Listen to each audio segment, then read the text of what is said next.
Hello and good morning. I can't see a thing with these lights, but I'm told by Graham that you're a room full of revolutionaries.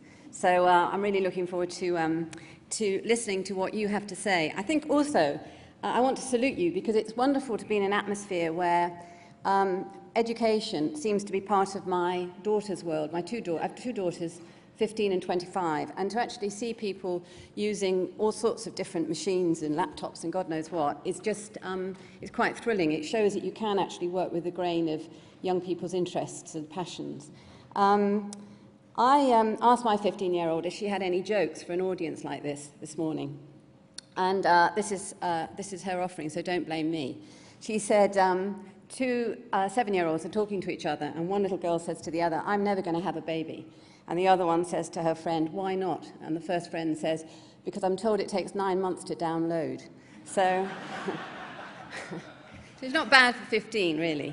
I want to tell you something. I've been a journalist for 40 years, and about 18 months ago, Jeff Mulgan, who's the founder and head of the Young Foundation, asked me to have a look at what we were then calling soft skills. And I thought maybe soft skills was a bit like dyslexia. And I'm sorry if I sound insulting, but dyslexia is when children from very middle-class homes are struggling a bit, and it's easier to get a label calling them dyslexic than doing something a bit tougher. So I started to have a look at what we were then calling soft skills, and it was a voyage of discovery for me.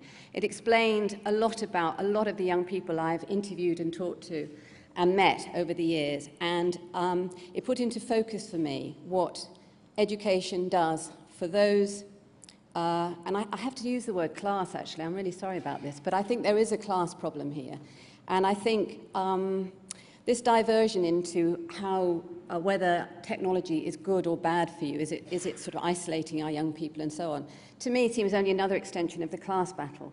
And I'll perhaps go into that in a bit more detail later on. But what I wanted to do today was to actually say that this room, that you as a collective group of people actually have a chance of making a genuine change, a real change. I think it's never been a more exciting time for education. I don't know if Zena was saying this morning, but I don't believe in broken Britain. I think we have a Britain that's bursting with potential. The people who run it, be they Labour or Tory, don't really understand what to do about that. But I think it's a phenomenally exciting moment. It really is. And I think it's really telling that people like yourselves actually collectively, not individually, but collectively can and will make a real difference. When I was coming in, I was reading The Guardian, as one does, and there was a quote there from Andrew Grant, who's chair of the Headmasters' Conference. And he was saying that people who send their children to private education should not feel bad about this. Because, and this is something he said directly, because we still need to have an officer class. And I thought that's very interesting, really. In the 21st century, in the UK, we're still treating private education as something special that produces the elite.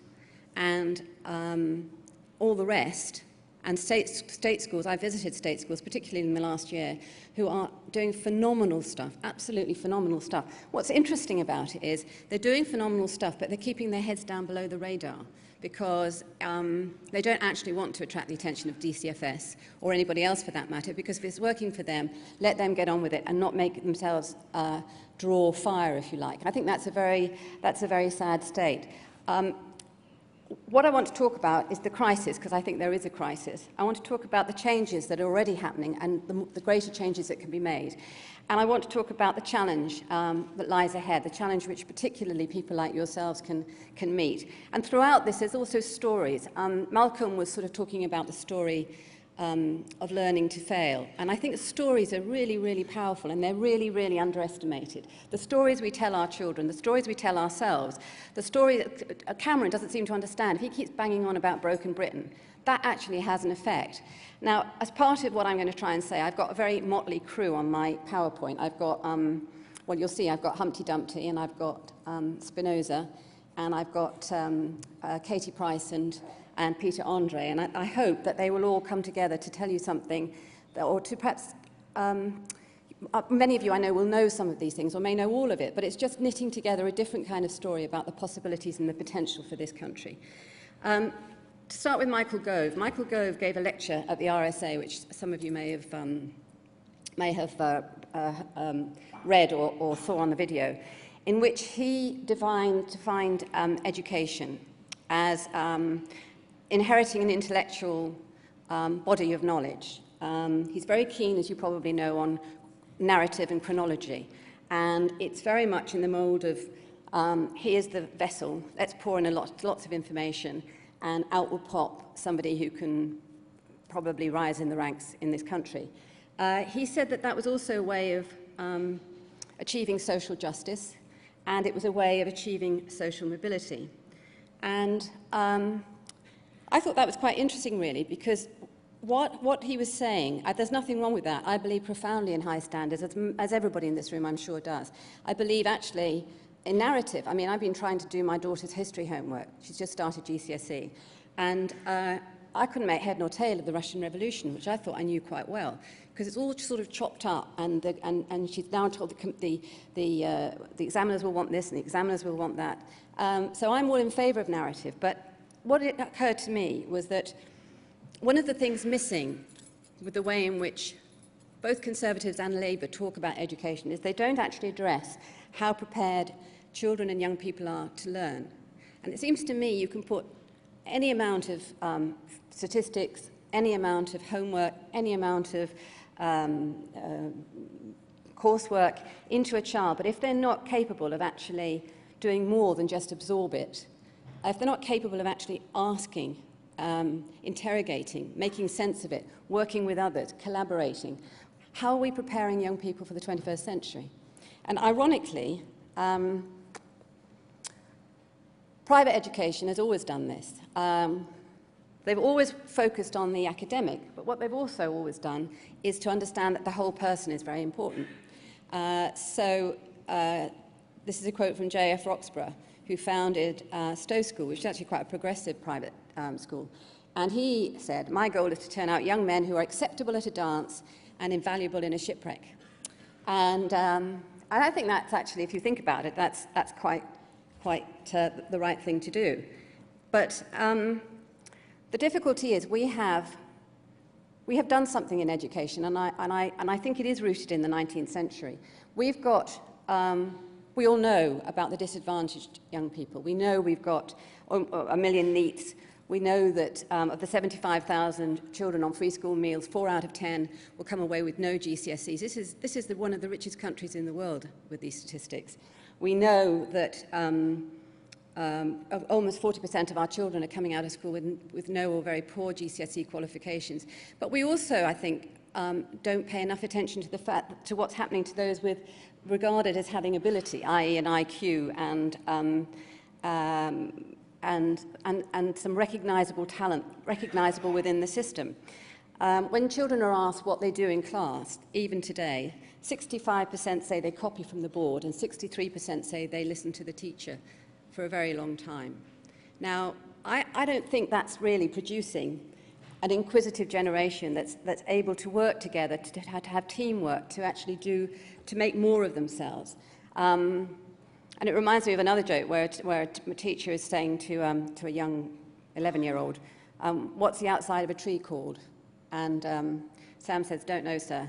And the teacher says, "Bark, Sam, bark." And so Sam goes, "Woof, woof." And I think that's the kind of process that if we're not very careful, we will, because we're in this test-mad, exam-driven culture, that we will push out children's inquisitiveness. I don't know, you've probably all seen Ken Robinson's TED lecture, and he talks about a little girl who's 6, and the little girl is drawing, and the teacher comes along and says, "What are you drawing, Mary?" And Mary says, "I'm drawing God." And the teacher says, "But Mary, nobody's seen God." And Mary says, "Well, they will in a minute." And I think that sort of wonderful kind of can-do aspect to children vanishes. But there's lots and lots and lots of research now that shows at 9 you'll get a very talented, very bright, very inquisitive, very self-confident child. By 13 or 14, something's happened. Now, some of that may be adolescence, some of it may be that the parents get on their nerves, but something is also to do with education. Why do we have an education system where For instance, this morning when I delivered my daughter, she's in an inner-city comprehensive, a very good inner-city comprehensive, fantastic pastoral care. You couldn't fault it. But, you know, they carry their bags around all day. They sit in a classroom for 45 or 50 minutes.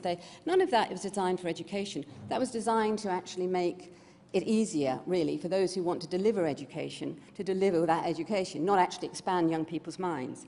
I wanted to tell you a bit about grit. I was just having a conversation over here with two very interesting, I don't know, are you delegates or revolutionaries? Two revolutionaries over here about education. And we were talking about technology. And I wondered if I could ask you this question. If you had computers, is it better to have one computer per class? Is it better to have one computer per pupil or one computer for every 2 pupils? Has anybody got an answer to that? I can't see. Go on, somebody take a risk. Anybody? Yeah. Absolutely right. But you can go to the top of the form. Lots and lots. A man called John Hattie spent 15 years pulling together as much of the research as he could about what actually makes learning exciting, possible for all children, not just those seen as having a high IQ.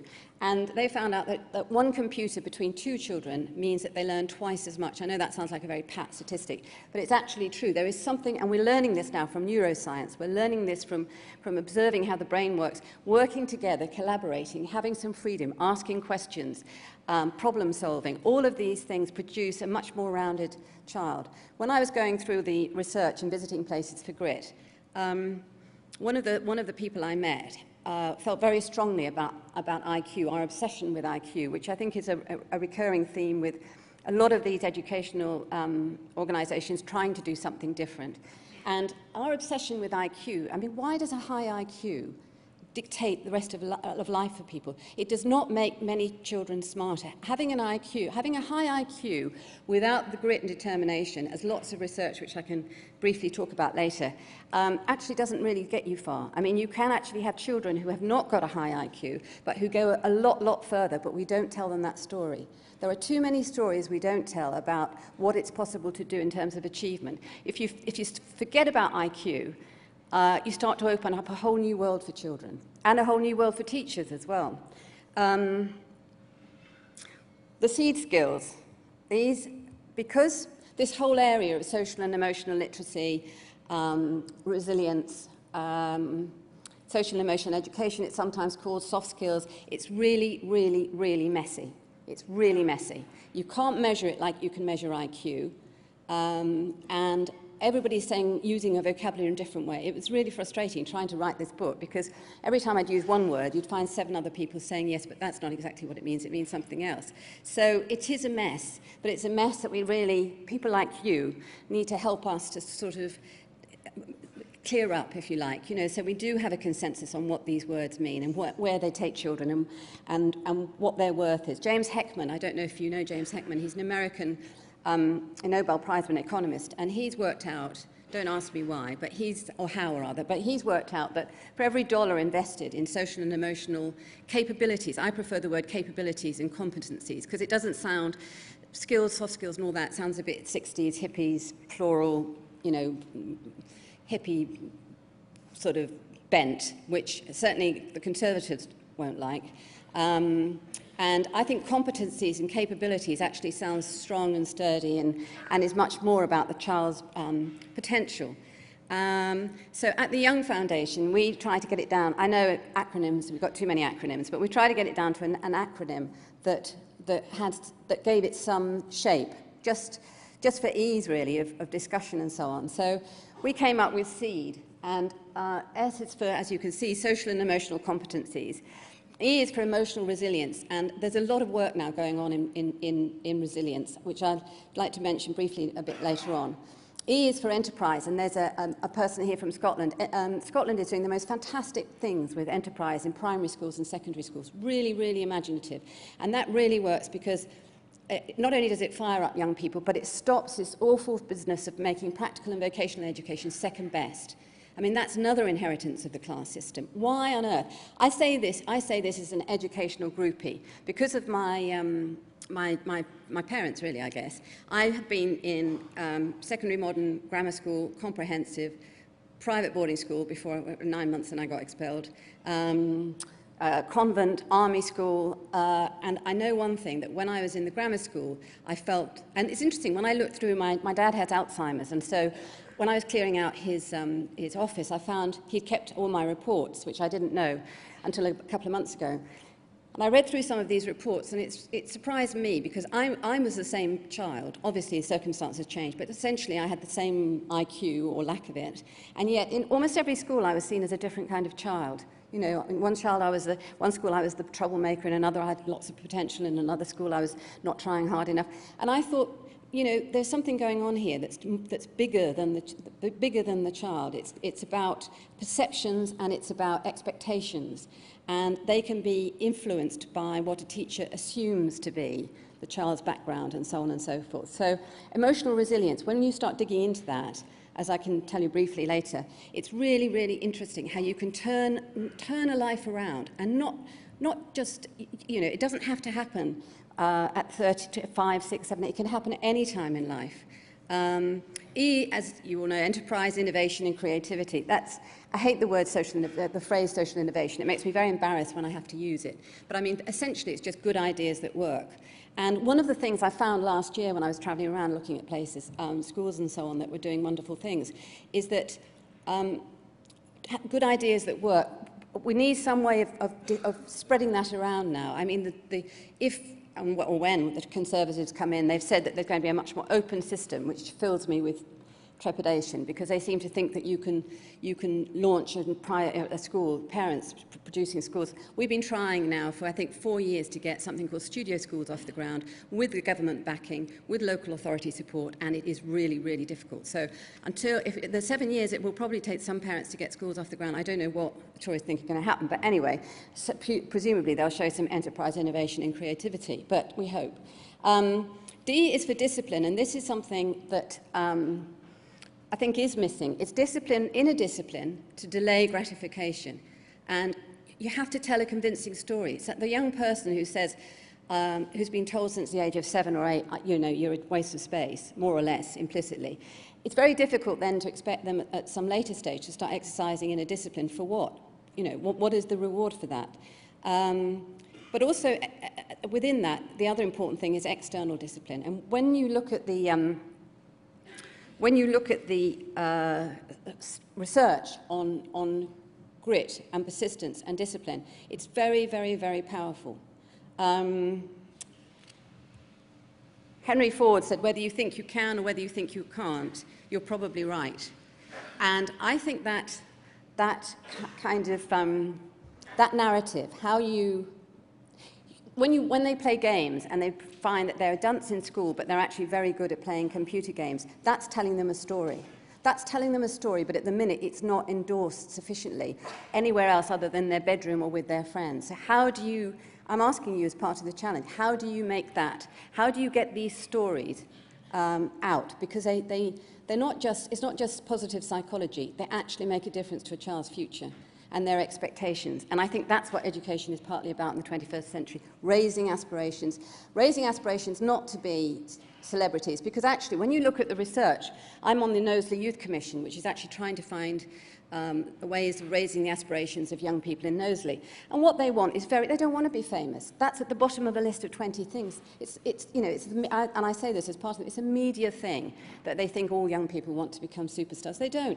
They want a decent job, they want a girlfriend they love, they want to be near their mum and dad, they want to have a holiday. Ordinary expectations. They want to be happy in their work. Not a lot. But they don't even have that. Many of them are third generation, fourth generation unemployed. And part of that problem is not just the lack of jobs, that's obviously a factor, but it's the story they've been told about their own abilities, or that they haven't been told, more to the point. So I don't know if many of you know, I mean, all of you may know these stories, but if I can, because for me it was like the light turning on. When I started to look at grit, I found this woman called Carol Dweck. I don't know if any of you know her work. She has worked for 30 years in this area of mindset, and she found out that 40% 40% of American children have a mindset. So if they either believe they're dumb or they believe they're clever, and it paralyzes them anyway. If you believe you're dumb, you don't do anything. You don't try hard, because what's the point? What was interesting, and this is why I think the kind of stories we're telling about education now is just as harmful for the brightest and the so-called best as it is for those regarded at the bottom 30%. What she found out was the brightest didn't push themselves any harder in case they failed, because if they failed, they'd go back down to being dumb. So what we've created, and I found this last week, last Wednesday, I went with my partner and my daughter to the night of the GCSEs, you know, where they terrify the life out of parents and children and tell them what's going to happen over the next 2 years before they take their GCSE. And 10 years earlier, I'd been with my older daughter, and the change was really, really depressing, because what they kept saying, and this is a good comprehensive, what they kept saying were things like, you only need 80 words in the oral French, and you only have to get a C here. And it was all about bringing the ceiling down, bringing the ceiling down, bringing the ceiling down. I have such fights with my 15-year-old when she writes fantastically well. I would say that, I'm her mum, but, you know, I think she writes well. And she wrote this amazing story, and she was editing it. And I said, what are you doing? She said, we've only been told to write 500 words. And I said, well, it doesn't matter if you've written more. Yes, it does. That's all there is. And I thought, what are we doing, closing doors on children's aspirations? That's something seriously wrong about that. So Carol Dweck, anyway, she's developed this thing called brainology. So she teaches children, young children as well as older children, what happens to the brain, that, you know, mapping, that you can actually keep on developing, you can create new areas. And I recommend a book by Norman Doidge called The Brain That Changes Itself, because it's truly, truly amazing what you can do with a little bit of grit and persistence if you really want to change your mindset. And a little boy came up to her and said, Miss, does this mean I don't have to be naughty anymore? Does this mean I don't have to be dumb anymore? And she said, and obviously she said, yes, it does. And that child went away with a different kind of motivation. So these are the stories we need to be telling. The other, Leon Feinstein, who's a fantastic academic who works at the Institute of Education, he found out that a child's discipline at the age of 10, determination to do something, will actually have more impact on their earning power than their IQ when they're in their 20s and 30s. Why aren't we telling that story? I know why. Well, I don't think any government, left or right, actually wants people who think for themselves en masse. I mean, like 80%. When you look, I was shocked when I looked at the Education Act, the 1946 Education Act. The actual stated aim was that 80% of our population would be blue-collar and 20% would be white-collar and the elite. Well, that doesn't work anymore. That really doesn't work anymore. And when you look at, I was reading the FT yesterday, and it had Michael Milliken was saying about how in the 1960s, Jamaica and Singapore were both in the same position. The average income per person was $2,200. Singapore decided to invest hugely in innovation, very radical ideas in education. Jamaica stuck with tourism, bauxite, agriculture. Now, Singapore's average income is 7 times that of Jamaica. I don't know, there's probably other equations involved, but being a journalist, I don't like the greys, I only deal with the black and white. So, but that tells you something, you know, and Singapore is a very authoritarian state, but it actually has done some amazingly creative things in terms of its education. It wants its young people and children to think for themselves. So why are we so reluctant to allow that to happen? Why are we so reluctant for that to happen? Martin Seligman has done, and Angela Duckworth have done lots and lots of work in terms of grit, and they were saying exactly what Malcolm was saying, except the failure doesn't have to be continuous. What they were saying was you have to fail. Without failing, you cannot get a sense of mastery. And one of the problems in the States, and I think it's happening here, is that self-esteem, the whole self-esteem movement, where the originator of the self-esteem idea was that you do well and then you feel good. And that's sort of been flipped by overprotective middle-class parents, probably like myself. So, you know, you want your child to feel good at all costs. So the bit about doing well gets sort of shoved to one side. And you have situations where, as I'm sure you can tell me as teachers, where you have middle-class parents always on your back saying, are you sure that shouldn't this mark be higher, and that, you know, my child can't do this and my child can't do that. And I think we actually have to accept that risk and adversity and failure is really, really important. But as Malcolm was saying, that story about persistence, the thing about persistence is really interesting. persistence isn't the same as being talented or even committed. What Seligman and Duckworth found out was that there are some children who, again, are not necessarily of a high IQ, but they have this Velcro-like attitude to learning and to developing themselves, so they never give up. Whereas a brighter child might do it for a couple of years and then switch. And what they're arguing for is that the talented and gifted child is recognised already, but actually the child with persistence should also be recognised and given support, because that's just as important a quality.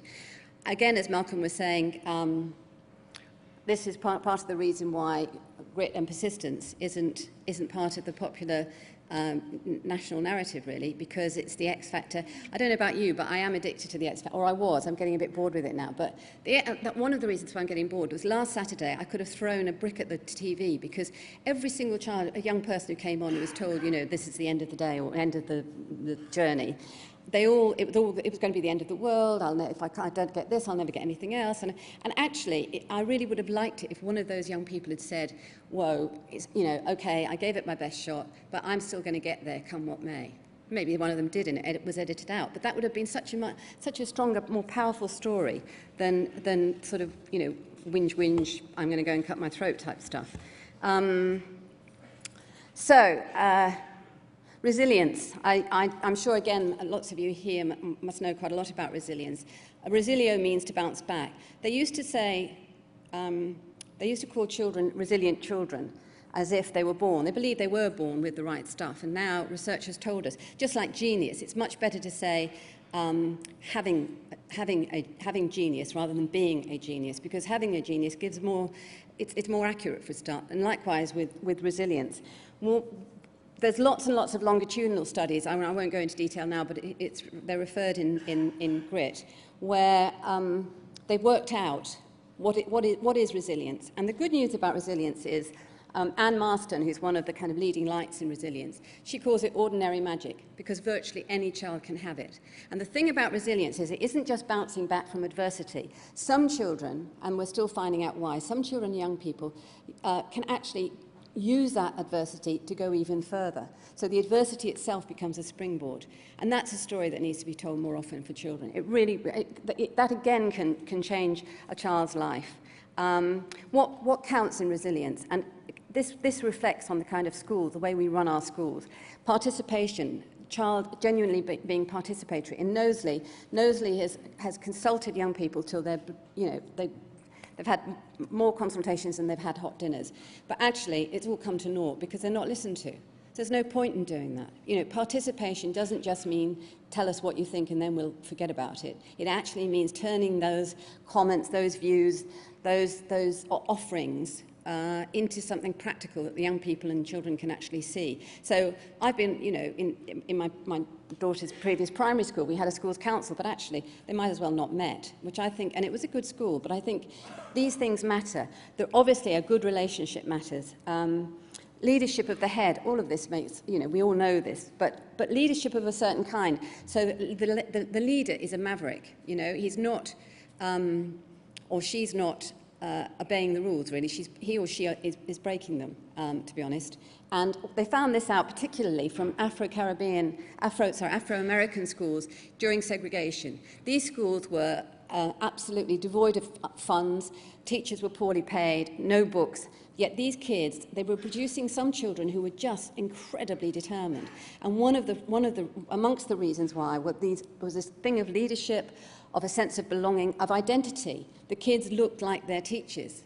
You know, it would be quite good to get more men into primary schools, for example. It would be quite good to get more Afro-Caribbean and black and ethnic minority teachers into headships and into every aspect of education. But the other thing that was really important was a sense of purpose, that we know where we're going. Now, one of our oldest friends was the head of geography in an inner city school in London, and he openly would say he could tell from day one of the first year which kids were going to be a waste of time and which were going to be worth developing.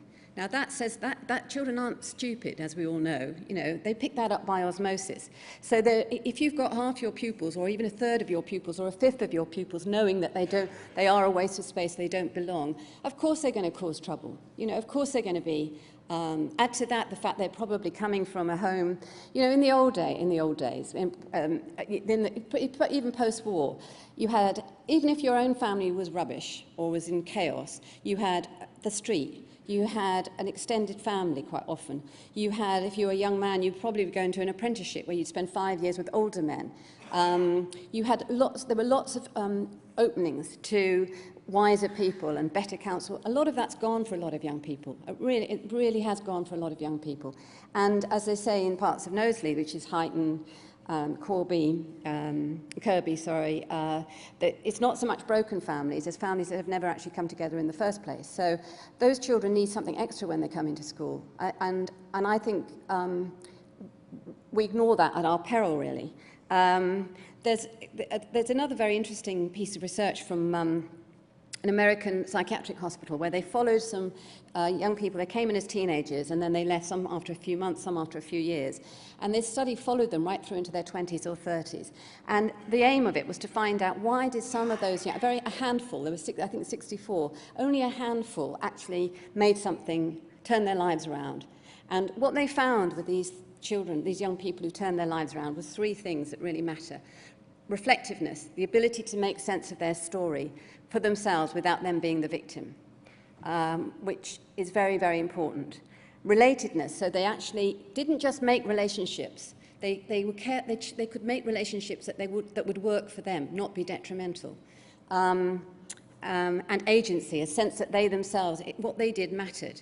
And all of that actually happens when you've got space. You know, all of us, I'm sure, if we've got a teenage child upstairs, I do it. You say, you know, what are you doing? I don't know why I think she's, you know, I mean, what are you doing? There is the space that young people, children and young people have now to be themselves, to just think, to do nothing, to take risks. It's so limited. There was a survey recently of the grandfather had been allowed at the age of 8 to go 10 miles, I think it was, to go fishing. His son was allowed to go to the village shops, which is about half a mile away, and the grandson, who's 8, is now only allowed in the backyard. So I know life is risky, but that's doing more harm than good. And there's this American woman, I don't know if you know about her, she set up this campaign called Free Range Children, because she got into terrible trouble, because when her son, a couple of years ago, was 9, she allowed him to come on their tube in New York, travel a long distance. And she wrote about it, and the police came and interrogated her and were very cross about the whole thing. But I think a bit of free-range children doesn't go amiss. Ray Charles is an example of resilience, and you know he was black. He went blind because his parents couldn't afford to pay for his treatment. He was put into a home. He wasn't allowed to use the music because he was black. And he came out and he made something of his life. He still was, he had problems with drug addiction and so on, but he made something of his life. And those sort of stories are stories that actually young people need to hear, better than, you know, 50 Cent surviving 8 bullet wounds or whatever. I mean, there are amazing stories of resilience. Humpty Dumpty, a very good book by Georges Vaillant, followed lots and lots of men, and showed how you can put Humpty Dumpty together again. This resilience can actually happen. They can, at 30, 40, 50, they save their lives. Even when they hadn't had attachments, you know, like attachment theory where you have this bond, you can actually turn somebody into a resilient young person or an older person, even without that attachment theory. So change is happening, lots and lots of change everywhere. Wherever I went, I found it's as many of life's failures are people who did not realize how close they were to success before they gave up. I think that's a very telling example. Spinoza, he actually came up with this thing called the theory of effect, which is, he was doing it with priests in the 17th century, but it works in the classroom.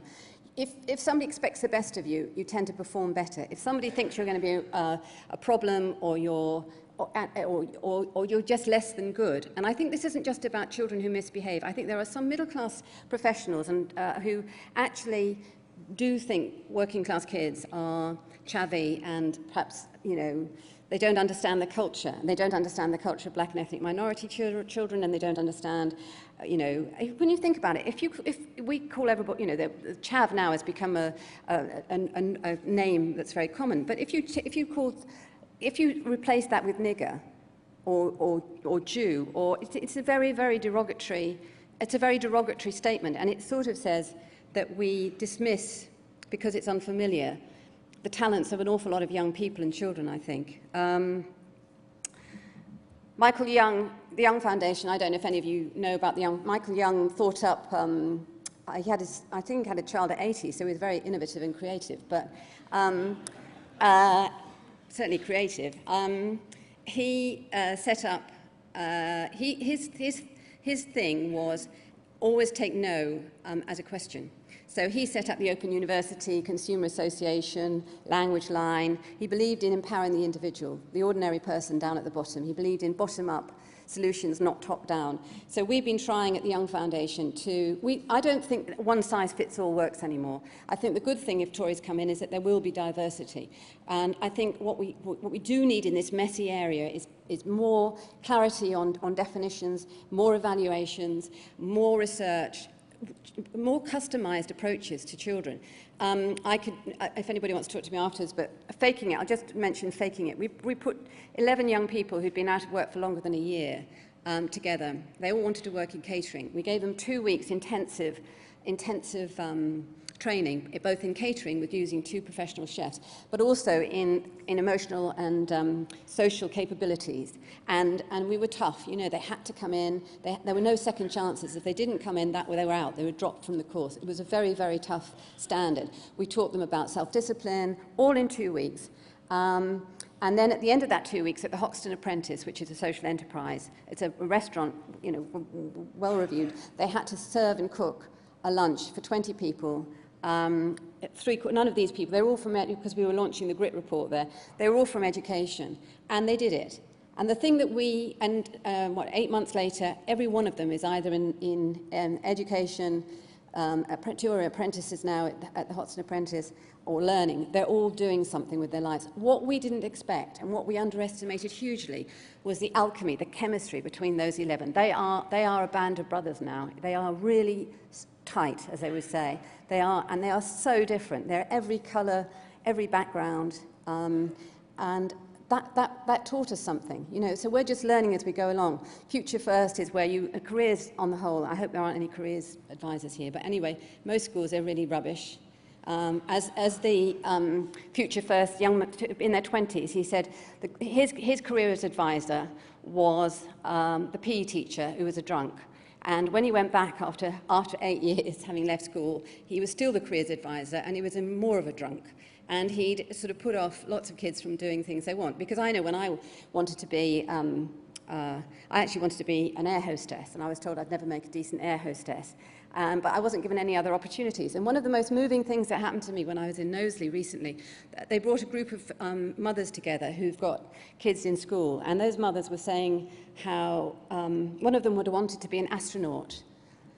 And she was told by her teacher, people like you don't become astronauts, which is bad in itself. But this woman now had the nous to say, why didn't she say to me, people like you don't become astronauts, but you could go and work somewhere around the aerospace industry, or you could actually, we were never given any options. And I think that's very telling, really. Studio schools is a way of bringing together for 14 to 19-year-olds education, learning on the job, so they actually go out to work and they get paid, but they're still within school. And it's taken us a year, 18 months almost, and we still haven't got the curriculum right. So these things take a lot of time. Working right is a fantastic idea where you just put a young man who has been unemployed or a NEET with a single trader, so a single craftsman, painter and decorator, upholsterer. They work together for 6 months, and the older man acts as the young, and we organise, Working Right organises all the red tape, and the young person gets 30 quid. So all that the tradesman's got is an extra helping hand. He hasn't got to do anything else. And again, they're miracles, they're stories again. These are the stories again that matter. What happens is quite often that 6 months will turn into a proper 4-year apprenticeship. Or that young person who's absolutely hated school and has been a NEET decides, yes, he will go and get an NB qualification of some sort. So School of Everything, using all of these, most of these use Web 2.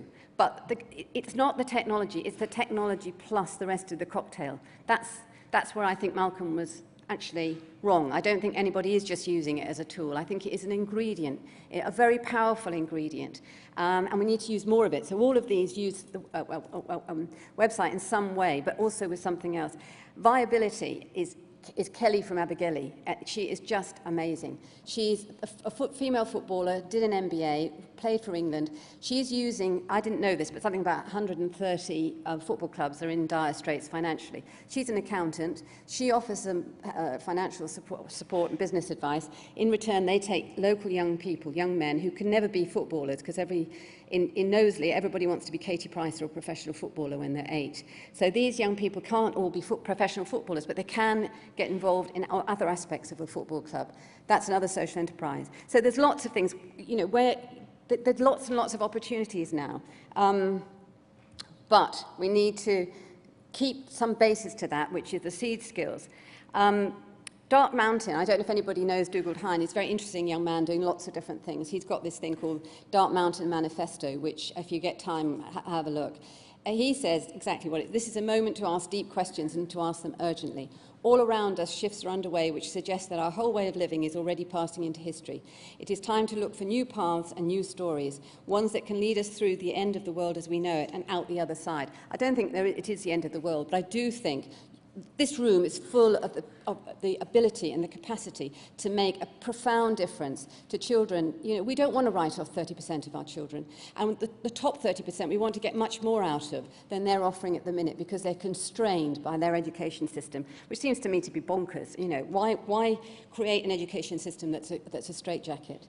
Plowden Report 1967, at the heart of education lies the child. If we remember that, if we defy and break rules, if we create a momentum so that the heavy stone is at the top of the hill, we just need to push it a bit harder, and I think we will actually become one of the most innovative countries in the world in terms of education. So I leave it up to you. Thank you.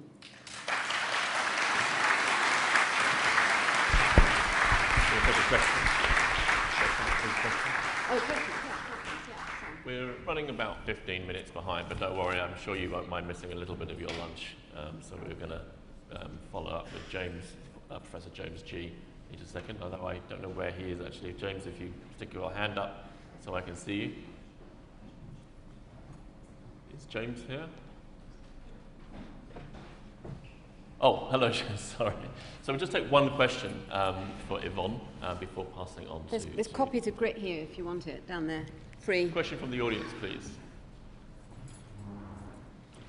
Okay, gentleman, front.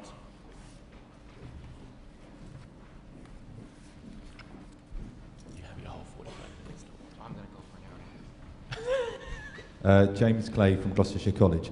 All 3 keynote speakers this morning were failed by the formal education system, but have had great success later in life. What message does that send to us and to our learners? Do we reward failure in order to ensure future success? Well, I'm yet to embrace success, but I actually, personally speaking, it was I always came across one teacher that just gave me a different view of myself and my possibilities. So the old story of one teacher making a difference. What Carol Dweck found out was that you don't praise the child, you praise the performance.